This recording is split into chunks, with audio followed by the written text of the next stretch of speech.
شمالی کوریا، ایک ایسا ملک جہاں سے بھاگنا تقریباً ناممکن ہے۔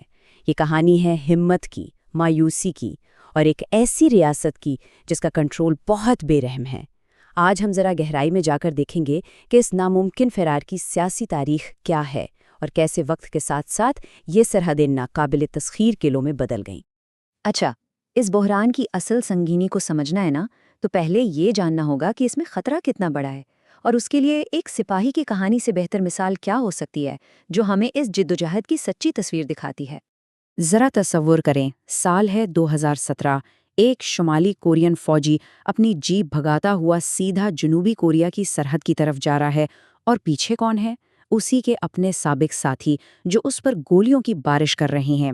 یہ ایک ایسی مایوس کن کوشش تھی، ایک ایسا لمحہ جہاں زندگی اور موت میں بس چند سیکنڈ کا فاصلہ رہ گیا تھا۔ اسے ایک نہیں، کئی گولیاں لگیں، لیکن کیا کمال ہوا کہ وہ معجزانہ طور پر بچ نکلا۔ جنوبی کوریا کے فوجیوں نے اسے کھینچ کر اپنی طرف محفوظ کر لیا۔ اب یہ واقعہ ایک بہت بڑا سوال کھڑا کرتا ہے۔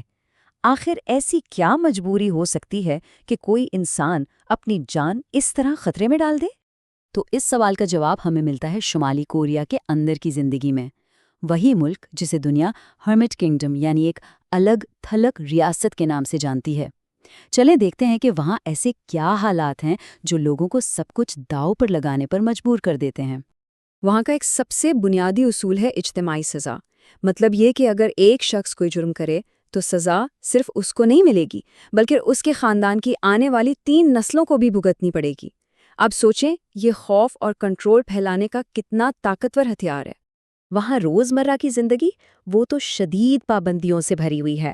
ہر مرد کے لیے 10 سال کی فوجی سروس لازمی ہے۔ بولنے کی آزادی، اس کا تو کوئی تصور ہی نہیں۔ سارا میڈیا حکومت کے کنٹرول میں ہے۔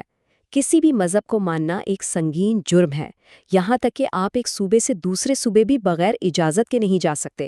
سب غیر قانونی ہے۔ اچھا، اس صورتحال کی سنگینی کا اندازہ لگانا ہے تو یہ ایک واقعہ سنیں۔ سال 2009 میں ایک 2 سال کے بچے کو عمر قید کی سزا سنا دی گئی۔ کیوں؟ صرف اس لیے کہ اس کے ماں باپ کے پاس سے ایک بائبل ملی تھی۔ یہ حکومت کی انتہا پسندی کی ایک ایسی مثال ہے جو رونگٹے کھڑے کر دیتی ہے۔ لوگوں میں وہاں سے نکلنے کی خواہش تو ہمیشہ سے ہی تھی، لیکن اس کی جو پہلی بڑی لہر آئی وہ تھی 1990s کی دہائی میں۔ ہوا یہ کہ سوویت یونین ٹوٹ گیا، جس کے بعد ملک میں ایک بہت ہی تباہ کن قحط پڑا، اور اسی نے بڑے پیمانے پر لوگوں کو وہاں سے بھاگنے پر مجبور کیا۔ اندازہ لگائیں، اس قحط میں تقریباً 3.5 ملین یعنی 35 لاکھ لوگ بھوک سے مر گئے۔ اب جب بات زندہ رہنے پر آ جائے تو انسان ناممکن کو بھی ممکن کرنے کی کوشش کرتا ہے۔ بس یہی وہ وقت تھا جب لوگوں نے بڑی تعداد میں ملک سے بھاگنا شروع کر دیا۔ لیکن وقت کے ساتھ ساتھ وہاں سے بھاگنے کے طریقوں میں زمین آسمان کا فرق آ گیا ہے۔ دیکھیں، 1990 کی دہائی میں شمالی سرحد پر اتنی سختی نہیں تھی۔ لوگ اکثر جمی ہوئی ندیوں کو پار کر جاتے تھے، اور جو بروکرز مدد کرتے تھے ان کی فیس بھی کافی کم تھی۔ لیکن آج وہی سرحد ہائی ٹیک ہے۔ وہاں دیکھتے ہی گولی مارنے کا حکم ہے، اور بروکرز کی فیس اتنی زیادہ ہے کہ کوئی عام آدمی اس کا سوچ بھی نہیں سکتا۔ جو لوگ بھاگتے تھے ان کا راستہ بہت ہی مشکل اور لمبا ہوتا تھا۔ سب سے پہلے تو انہیں چین میں داخل ہونے کے لیے تومین یا یالو دریا پار کرنا پڑتا۔ پھر چین اور روس کی پولیس سے بچنا ہوتا تھا کیونکہ وہ پکڑ کر واپس بھیج دیتے تھے۔ اس کے بعد بھی ہزاروں میل کا سفر کر کے تھائی لینڈ، ویتنام یا منگولیا جیسے کسی تیسرے ملک پہنچنا پڑتا، اور آخر میں وہاں کی حکومت کے سامنے سرنڈر کرنا تاکہ وہ انہیں جنوبی کوریا بھیج سکیں۔ لیکن پھر 2012 میں اقتدار میں آئے کم جونگ ان، اور ان کے آنے کے بعد سب کچھ بدل گیا۔ انہوں نے ٹیکنالوجی کا استعمال کر کے سرحدوں کو بالکل سیل کرنے کی پالیسی اپنائی، جس سے بھاگنے کا راستہ تقریباً ناممکن ہی ہو گیا۔ یہ اعداد و شمار اس تبدیلی کو بالکل صاف دکھاتے ہیں۔ 2009 میں دیکھیں، تقریباً 3000 لوگ بھاگنے میں کامیاب ہوئے۔